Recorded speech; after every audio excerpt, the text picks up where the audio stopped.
Good afternoon, and welcome to the regular meeting of the City of Glendale Commission on the Status of Women. Due to the evolving situation with the COVID-19 novel coronavirus and health recommendation from the LA County Health Department, the Commission on the Status of Women meeting will be available to the public electronically.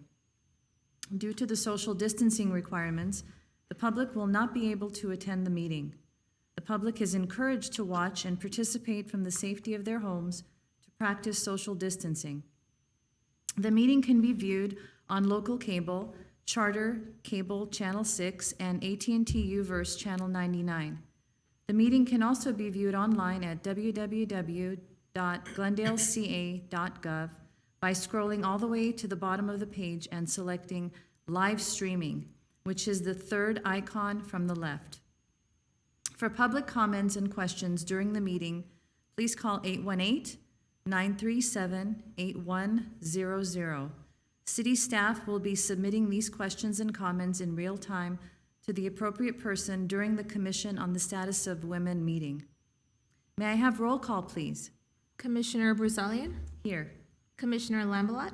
Here. Commissioner Perrian? Here. Commissioner Submergin is absent. Ex officio Armstrong? Here. Ex officio Del Castillo? Here. Thank you, Ms. Harapetian. Commissioner Lambelat has a comment that she'd like to make. Thank you, Chair Brusilian. I just wanted to comment that normally just the chair is here along with staff. However, staff arranged for me to be here tonight because my internet at home has been out for several hours. And therefore, the chair and I are properly socially distanced, and 2 of the 3 staff members are not here also. So that's why this arrangement was made and why I'm here tonight in person. Thank you. Thank you, Ms. Lambelat. Thank you, Ms. Harapetian. Next item, please. Next item is item 2, regular business agenda. 2A, report of recorder regarding posting of agenda. The agenda for the November 9, 2020 regular meeting of the Commission on the Status of Women was posted on November 5th, 2020 on the bulletin board outside of City Hall. Thank you. Next item, please. Item 3, introductions and presentations. Item 3A, introduction of new student ex officios, Lily Armstrong and Dalia Del Castillo. Thank you. Commissioner Lambelat and I had the pleasure of interviewing the student ex officio applicants and are happy to welcome 2 students we selected, Lily and Dalia. Would each of you like to introduce yourselves to the commission? We'll start with Lily, please. Hello, my name is Lily Armstrong. I'm a junior at Glendale High School, and I'm so grateful for the opportunity to serve on the council, and I'm looking forward to bringing my insight to the work here, as well as using it to inspire other ways to contribute to my community. Thank you, Lily. Dalia? Hi, my name is Dalia Del Castillo. I am a student at Crescenta Valley High School, a junior, and I'm very excited for this opportunity, and I'm glad that I get to help the women of Glendale City. Thank you.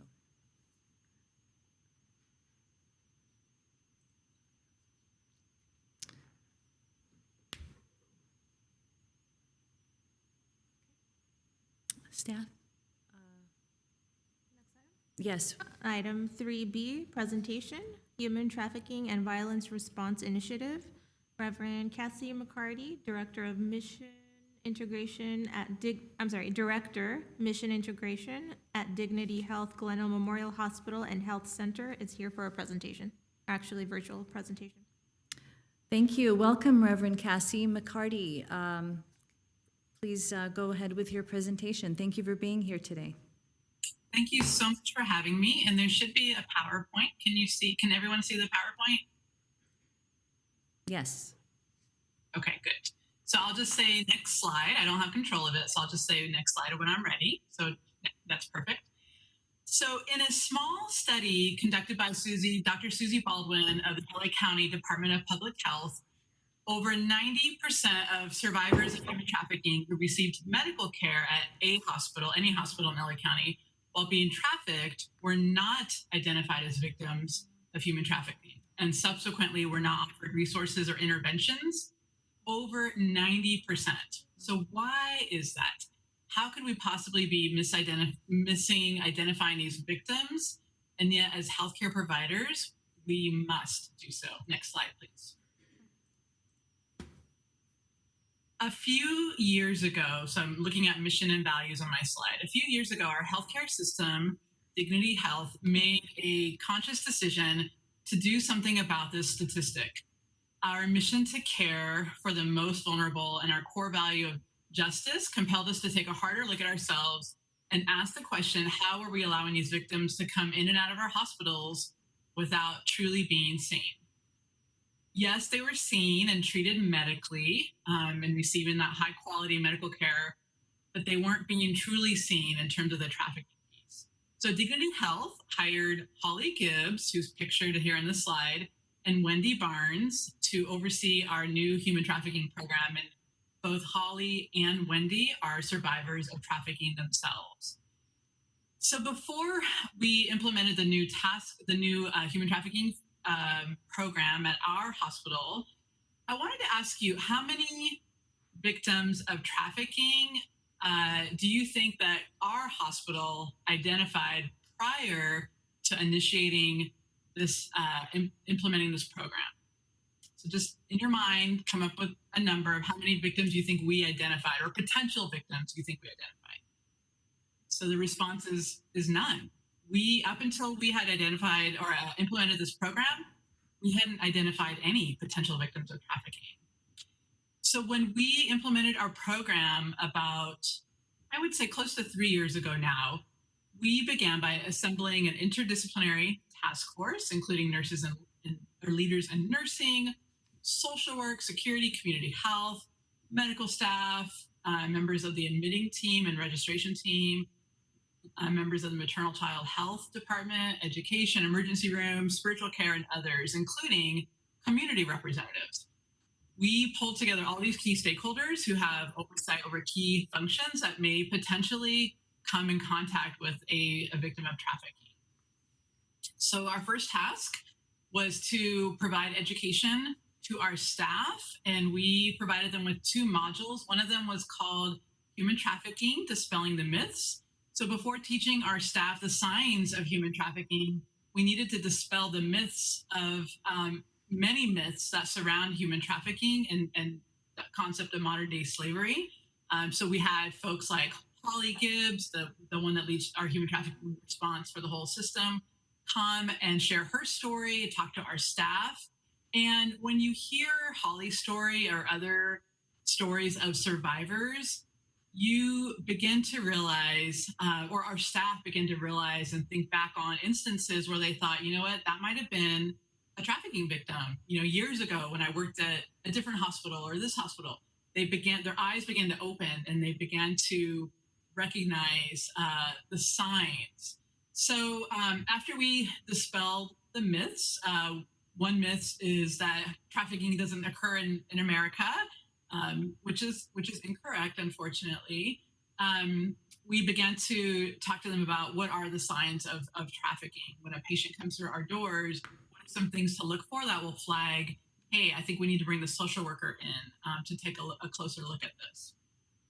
So once we dispelled the myths for our staff, help train them on identifying the potential or the potential signs of trafficking, then we also wanted to help them provide trauma-informed care for these potential victims. When a patient has been trafficked or when they've experienced any kind of violence in their life, they may not act in a way that's forthcoming. We may not understand exactly some of the behaviors, but when we can see, what they're experiencing and develop such amazing empathy and compassion, that's trauma-informed care.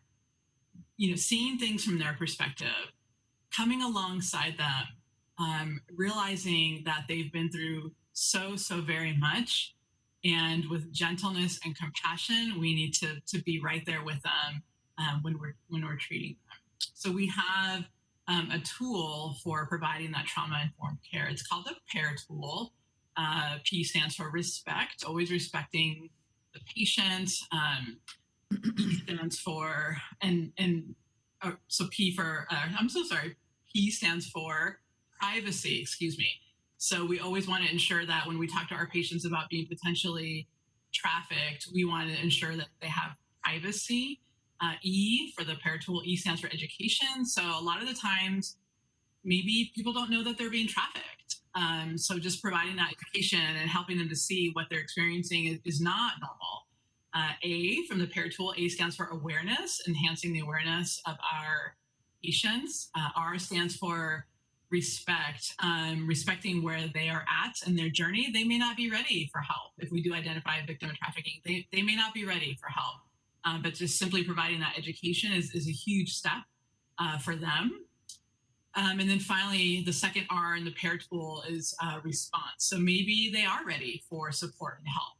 And so we rally around them and come up with a plan to provide support for them. And then finally, that patient education piece is so important because, again, as I mentioned, some people don't realize that they're being trafficked, or some people don't realize that there's resources to help them. So a lot of what we do may involve simply education. And again, maybe they're not ready. Maybe they're afraid. Maybe they're not ready to take that next step, which is always hard for us if that does happen, because we want to help them right then and there.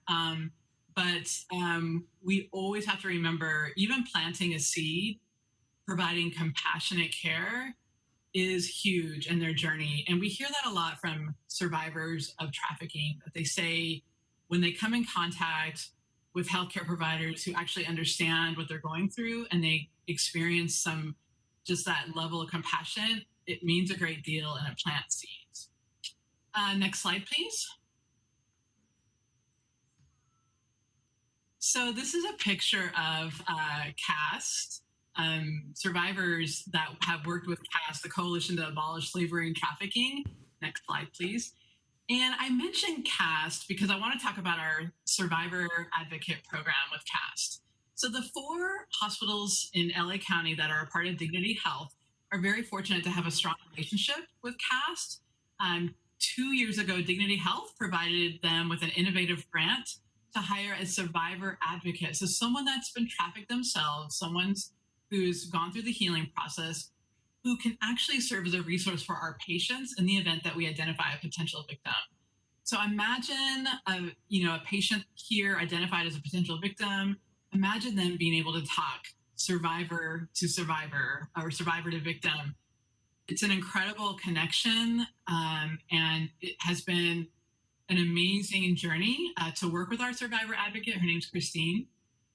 This program is so innovative that CAST actually won an award, the Mutual of America's National Award for the Survivor Advocate Program, for the significant difference that they're making in the community.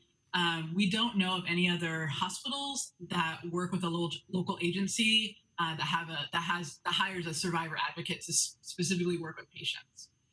Another partner that we have is the Department of Justice.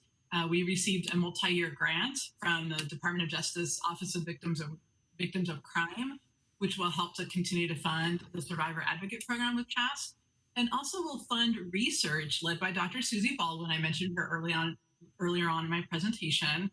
She is working with the 4 LA Dignity Health hospitals to measure the efficacy of the Survivor Advocate Program, and not only on how it impacts the survivors, but also how it impacts staff to be able to work with a survivor advocate.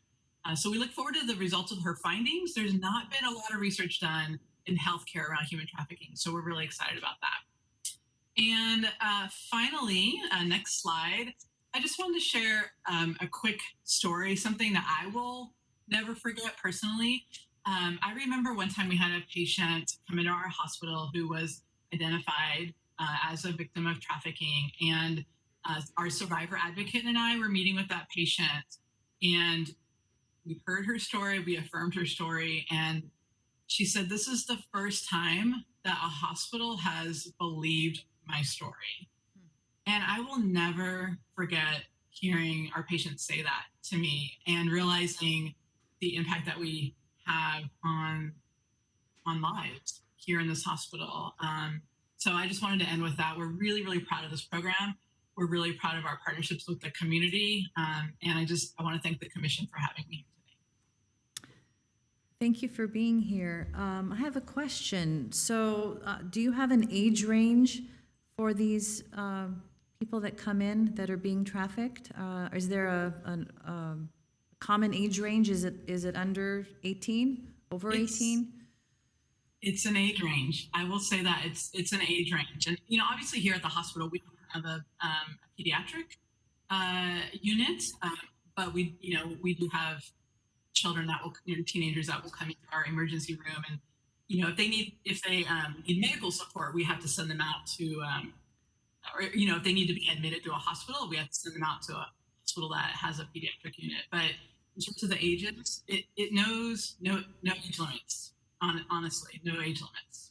And do most of them live on the streets, or do some of them even live at home with their parents and the parents have no idea what's happening? So the stories are so varied.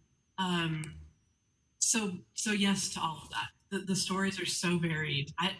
There's not like a common story. So yes. Wow.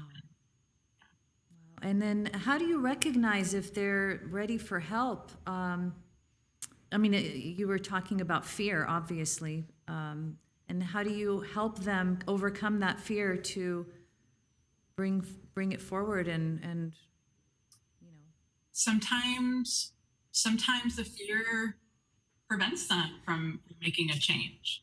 And that's really painful for us as hospital staff. But sometimes they are ready to make that change. And when that happens, it is glorious and transforming for everyone involved, not just the patient, but for us as staff that get to see that happen. Yeah. Thank you. Thank you so much for caring and wanting to talk about this topic. Thank you so much. Chair Brusilian, may I? Yes, please. Comment? Yes, please, Commissioner. Hello, thank you for speaking to us. I actually have a comment and a question. The comment is I am involved in Soroptimist International of Glendale, and we put on in 2018 and 2019 two human trafficking awareness programs in conjunction with GCC. And actually, this Commission on the Status of Women was scheduled to partner with Soroptimist in 2020, but the presentation was shelved given the COVID situation. But in both of those prior programs, we used survivors from the Survivor Advocate Program to speak, and it was really moving and amazing to hear their stories and how they were able to overcome their situation. And as I understand it, speaking and being part of that advocate program helps with their healing journey. So it was really wonderful to have them. I remember being at the GCC event. That was really incredible. Yeah, and for people who think it doesn't happen in this country and doesn't happen in Glendale is a real eye-opener as well. So thank you for that. And my question is, I've understood, and I think the Commission has actually understood, that sometimes in hospital settings, especially like in the emergency room where you have a family member or you have somebody with you, it's hard to separate the trafficker from the victim. The trafficker doesn't always want to leave the victim because he or she is afraid that the victim will say something while they're absent. Have you run into that? So we try to be creative, right? We try to be creative, but in the end, if to try to separate that. But in the end, we don't want to push it so much that it would put that it would not be a good situation for our patient, if that makes sense. So it's again assessing every situation, patient by patient, and just trying to determine what is best for that person in that moment. Thank you. Thank you, Commissioner Lambalot. Any other commissioners have questions for Cassie McCarty? I have one last question, if no one else has a question. Once you get them out of that situation, how do you protect them from it happening again? or having them be fearful that that person who's trafficking them may come back. So And- that's where our partners come in, CAST, or there's another organization, Journey Out, that we work with. Once the patient is medically safe for discharge and they agree to services with our partners, then CAST moves them to a undisclosed safe shelter, begins to work with them, and then our piece ends because we just see them for a short moment in time while they're here in the hospital receiving care. And then that's what's beautiful about our community partnership is then we hand them off to those that have more expertise than we do. CAST has lawyers that they work with, case managers, social workers, I mean, a whole host of a team that works with each survivor to meet the needs of where they're at. That's beautiful. Thank you. It is beautiful. You know what? I want to say something. I see that Gax is listening in. I just want to mention Gax, Sergeant Gaxiola. He's actually on our task force. So we're really grateful to have his involvement with our team. Yes, that is wonderful. Thank you. Anyone else have any questions? Well, thank you so much for being here with us, Reverend Cassie McCarty. Thank you for your time. Thank you. Thank you. Next item on the agenda, please. Item 4, oral comment. Discussion is limited to items not a part of this agenda. Each speaker is allowed 5 minutes. The commission may question or respond to the speaker, but there will be no debate or discussion. Staff may refer the matter to the proper department for investigation and report. Do we have any callers on the We line? do not, no. Okay. Thank you. Next item, please. Item 5, consent items. Item 5A, approval of the minutes of the regular commission meeting held on August 10th, 2020. Okay. May I have a motion on this item, please? I move to approve the minutes. Thank you. second. Thank you, commissioners. Roll call, please. Commissioner Brusalian, Yes. Commissioner Lambelat, Yes. Commissioner Perrin, Yes. and Commissioner Submergence is absent. Thank you. Next item on the agenda, please. Item 6, action items. Item 6A, update regarding ad hoc committees to support the 2019 to 2022 strategic plan for the Commission on the Status of Women. Item 6A1, motion providing further direction on ad hoc committees. This item is open for discussion, and I would like to ask to see if any commissioners have updates for their ad hoc committees, and also welcome the student ex officios to let us know if they're interested in joining any of the ad hoc committees. May I make a comment? Yes, Chair Commissioner. Brusilian?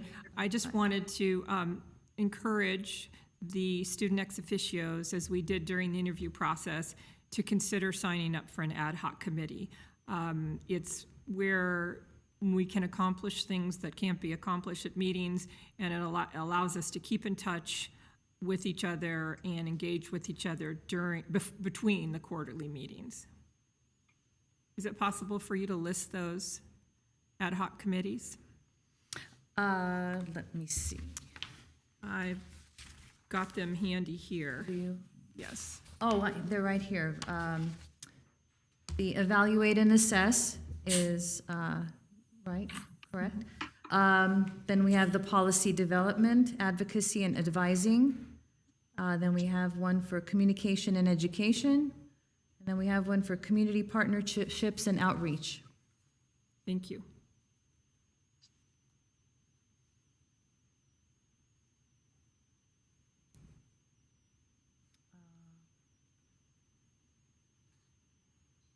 Anybody have any updates?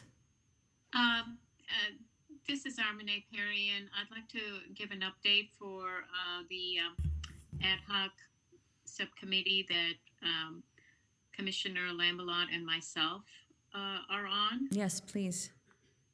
Thank you. So as part of the community outreach on October 20th, both Commissioner Lambelat and myself had the honor of attending a briefing that was hosted by Lieutenant Gaxiola at the Glendale Police Department. And the purpose of the visit was a briefing for us to understand really how the police department responds and investigates domestic violence calls. So it was very informative. And thank you, Lieutenant Gaxiola, for the time you took to educate us. There are two key points or takeaways that I'd like to share with everyone at this moment. One of them is that given the quarantine and lockdown status due to COVID, it is feared that a lot of domestic violence situations and events may not be called in real time. And want to put the message out there that it is okay for the victims to contact the police department after the event or after the quarantine and the lockdowns and the restrictions are lifted. They're also encouraged to document and log these events to better support their case. The other key takeaway from our learnings was that victims don't always have to call or reach out to the Glendale Police Department or the police department. They can exercise the option to reach out to other agencies, such as the YWCA. So those were the points I wanted to share. Thank you, Commissioner Perrion. And I will follow up with a couple of other comments. Please do, Commissioner Lambalot. We're thrilled that Gax is apparently on the line in the meeting. So thank you again, Sergeant Gaxiola. It was very informative. And congratulations on behalf of the commission for your Purple Tie Award, which happened the very next day, awarded by the YWCA.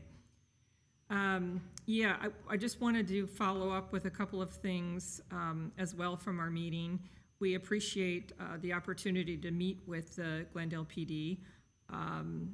Clearly, Sergeant Gax is very passionate about what he does and assisting members of the community who are victims of domestic violence.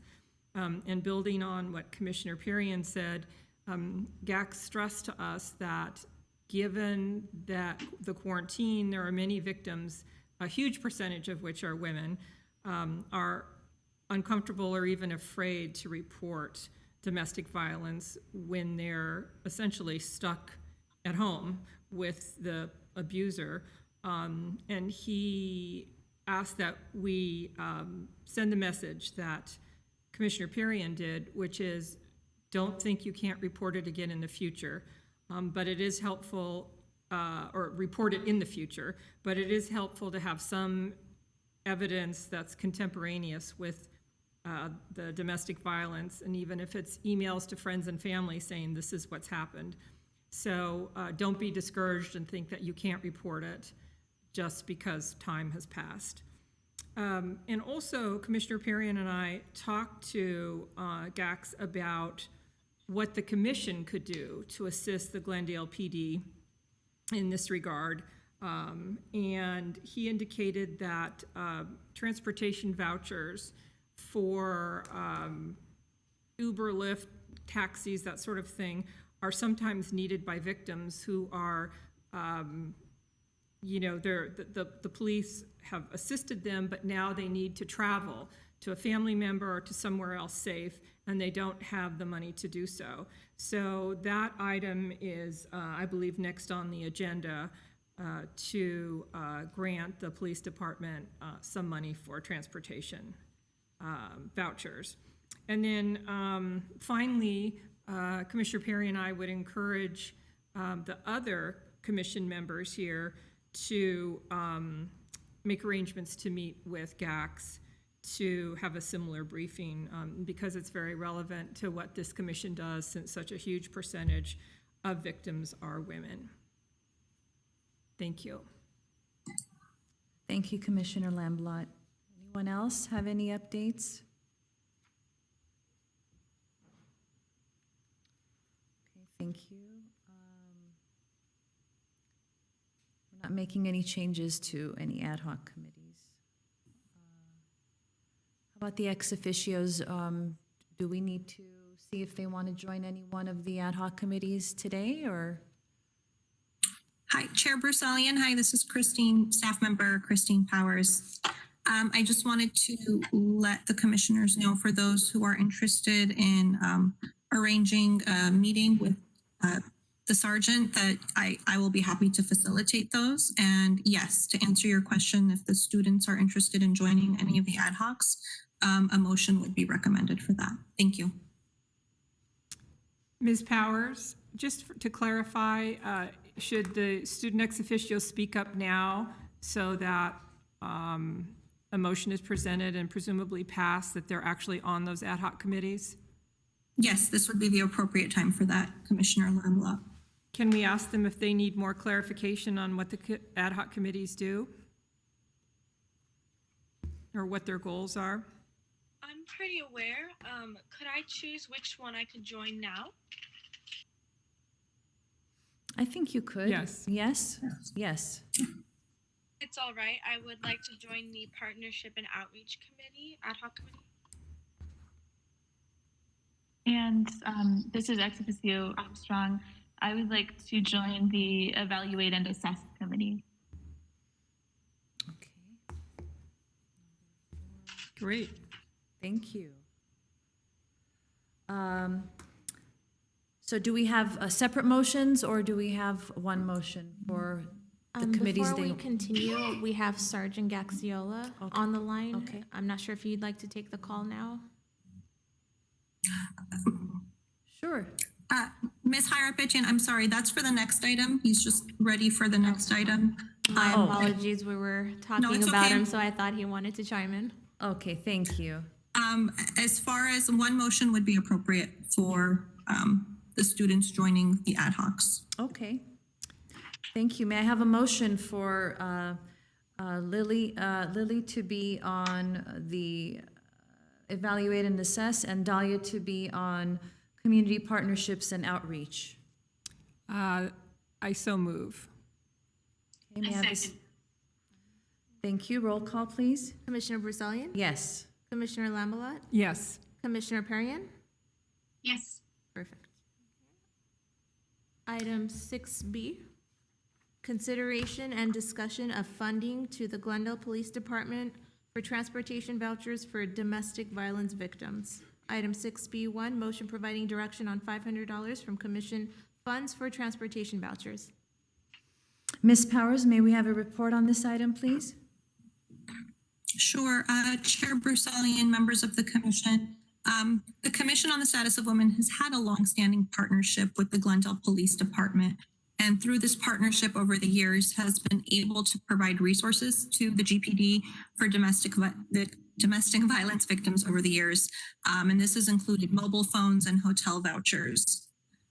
While those specific needs don't exist anymore, there is a current need, as Commissioner Lambelat mentioned, and Commissioner Perrian mentioned as part of their ad hoc update, that there is a need for transportation vouchers.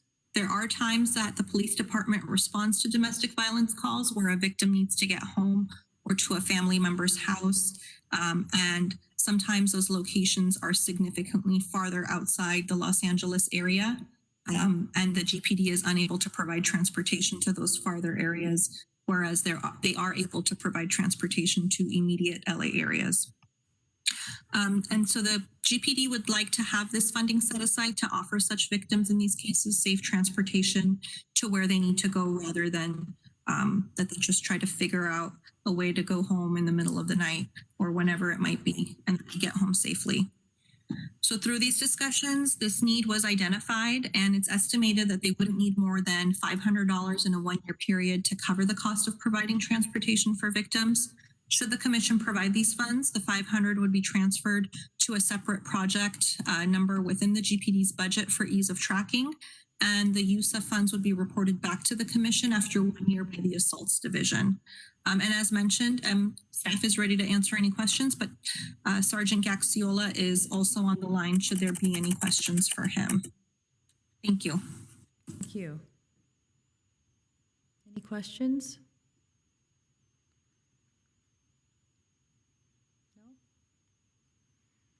No? Okay, can we get a motion on this, please? I'll make the motion. And This is Commissioner Perrin. thank you. Thank you. Roll call, please. Commissioner Brusalian, Yes. Commissioner Lambelat, Yes. Commissioner Perrin. Yes. I'm Thank- sorry, this is Lucy Varpetti, and I didn't hear who made the second. Commissioner Lambelat did. Thank you. Okay, next item is item 7, reports, information only. Item 7A, update on Domestic Violence Awareness Month activities. Okay, could staff please provide a report on this item? Sure. Chair Brusalian, members of the commission, this year the commission recognized October as Domestic Violence Awareness Month, also known as DVAM, to raise awareness of domestic violence and to help prevent and eliminate violence within the city of Glendale. This report provides you with an update on the 3 activities organized by the commission. The first was which the commission accepting a proclamation from City Council designating October as Domestic Violence Awareness Month. Chair Brusalian virtually accepted the award on behalf of the commission at the September 29 City Council meeting. The second activity was the commission's partnership with the Glendale YWCA for the 2nd annual Purple Tie Awards and virtual chat. This award recognizes men in the community who work to support domestic violence survivors and work towards the elimination of violence against women and families in Glendale. The event was held virtually on October 22nd and featured curated conversations with the honorees on engaging men and building community to create change and support support survivors and their children. And it also included a keynote address by Casey Gwynn, who's the president of Alliance for Hope International. Mayor Agajanian and Chair Brusalian both provided opening remarks at the event on behalf of the City Council and the CSW respectively. Sergeant Gaxiola of the Glendale Police Department was the law enforcement advocate honoree. Jerome French and TC Kim were the volunteer service advocate honorees. And Father Voskin Movsesian of the Western Diocese of the Armenian Church was the community partner advocate honoree. And the final Domestic Violence Awareness Month activity for this year was the city's participation in the Purple Light Nights campaign. City Hall was lit in purple lights throughout the month of October for public awareness of domestic violence issues. The City of Glendale features City Hall in purple on its various social media platforms to help raise awareness. And a photo of City Hall in purple lights, as seen in part of a Twitter post, is included as Exhibit 1 of your report. And that you can see it up on your screen as well. And that concludes my report. If there's any questions, thank you. Thank you. Does anyone have any comments? This is Commissioner Perry, and I just wanted to add that I did attend the Purple Heart Award, and I found the domestic violence statistics to be, very disturbing and very sobering. Thank you. Thank you. Anyone else? Thank you. Next item, please. Item 7B, legislative update on the governor's actions on state legislation. Could staff please provide a report on this item? Yes, hi, Chair and Council members. At the last meeting of the Commission, staff had reported on bills that the Commission was tracking that were still in session. And this report provides a final update on the session of the bills that made it to the Governor for his consideration. This year, the state legislature introduced over 2,200 bills, with 428 of those making it to Governor Newsom's desk this year. The governor had until September 30th to sign or veto all bills that made it to his desk. He signed 372 bills with a 15% veto rate, and this is consistent with his veto rate in last year, and also consistent with Governor Brown's veto rate as well previously. The number of bills in this session represented a fraction of what is typically seen in a given year, as we've mentioned before. During this session, bills with additional funding requirements were mostly not considered, and this was also reflected in the veto message of many of the bills vetoed by the governor. He referenced a need not to create such additional requirements. Of the 5 bills that made up the commission's legislative agenda, 2 were still active in session as of this last update in August. From those 2, only 1 made it to the governor's desk, which is Senate Bill 493. That is Senator Hannah Beth Jackson's bill on sex equity in education. This was signed by the governor on September 29. SB 493 will require California institutions of higher education to provide a transparent, consistent, and fair process for all students involved in sexual misconduct investigations. It will make it easier for students to report sexual harassment and assault by requiring schools to provide notice to students of their rights and how to report incidents, requiring schools to respond to off-campus incidents where they could interfere with the students' access to education, prohibiting courtroom-style direct cross-examination of victims, and ensuring adequate training for school officials involved, including training on implicit bias, trauma-informed practices, and the history of racial discrimination in school discipline. According to the Equal Rights Advocate, one of the bill's sponsors, studies show that at least 1 in 5 U.S. women, 1 in 8 men, and 1 in 4 trans or gender nonconforming students are sexually assaulted as undergraduate students. And an estimated 34% of student sexual assault survivors do drop out of college. So this bill will certainly help students in higher education. Currently, the state legislature is on recess and will reconvene for 1 day on Monday, December 7th of this year to reorganize the rest of the 2021-22 legislative session that will begin. And on that day, legislators can introduce 1 or 2 bills. Usually those are their priority bills for the next session. And then after that day, they go back to their districts and they're off until January. And then they'll resume their routine business in Sacramento. Due to the pandemic, we still are not sure if they will be coming in or they're going to continue the remote testimony and voting from this past session until it is safe to return. That concludes my report if there's any questions. Thank you. Thank you, Christine. Does anyone have any comments? No. Thank you. Next item on the agenda, please. Item 8, Commission on the Status of Women, staff comments. Any comments? Yes, this is Commissioner Lambalot. I would just like to, again, welcome our student ex officios to the commission. And we look forward to working with you on the ad hoc committees and also hearing your ideas for partnering with the commission or having the commission sponsor an activity related to the needs of women and girls, possibly based on a club you're in or other organization you're involved with. But we want to hear those ideas and hopefully we can bring them to fruition. Thank you. Thank you, Commissioner Lambalot. Any other comments? This is Armine Parian. I too want to welcome the ex officios Dahlia and Lily. Welcome aboard. And as Commissioner Lambalot indicated, look forward to working with you and look forward to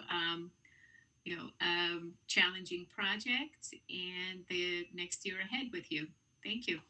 Thank you, Commissioner Parian. I would like to request that we close our meeting in memory of Linda Burns, a former commissioner on the Commission on the Status of Women, who passed away last month. I'd like to share her bio with everyone. Linda Ann Beck Burns was born in Toronto, Canada, and was the goddaughter of Jack Kent Cole, former owner of the Los Angeles Lakers. Linda moved to California in 1969 with her family, and by 1970, she settled in Glendale, where she has lived ever since.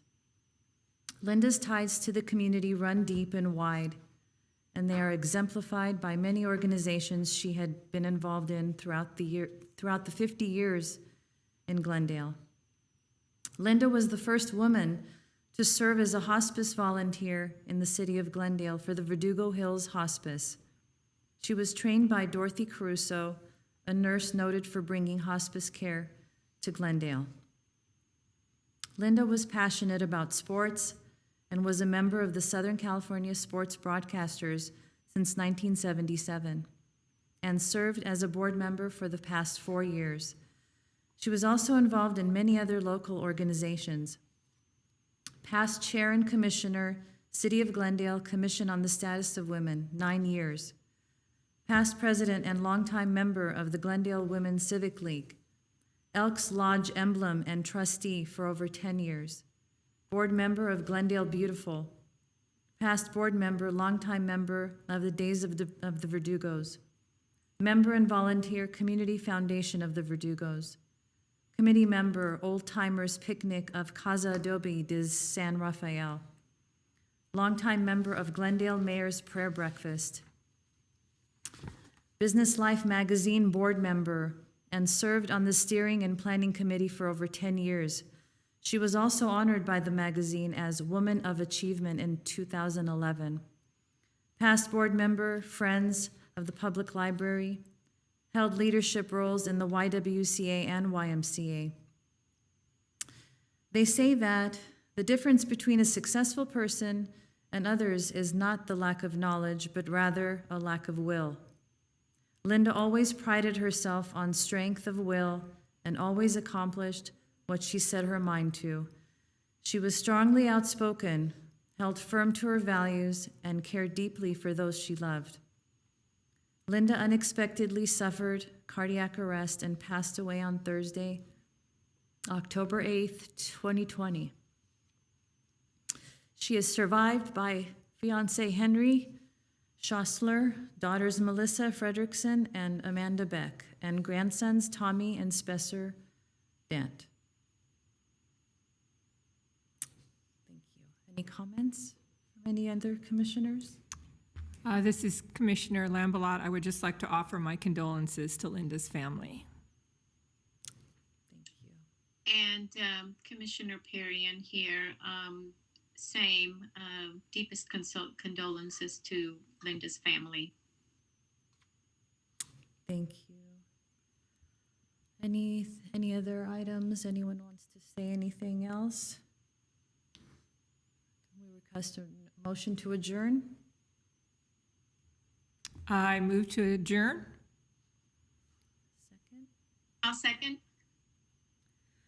Thank you. Meeting adjourned in memory of Linda Burns at 6:21 p.m.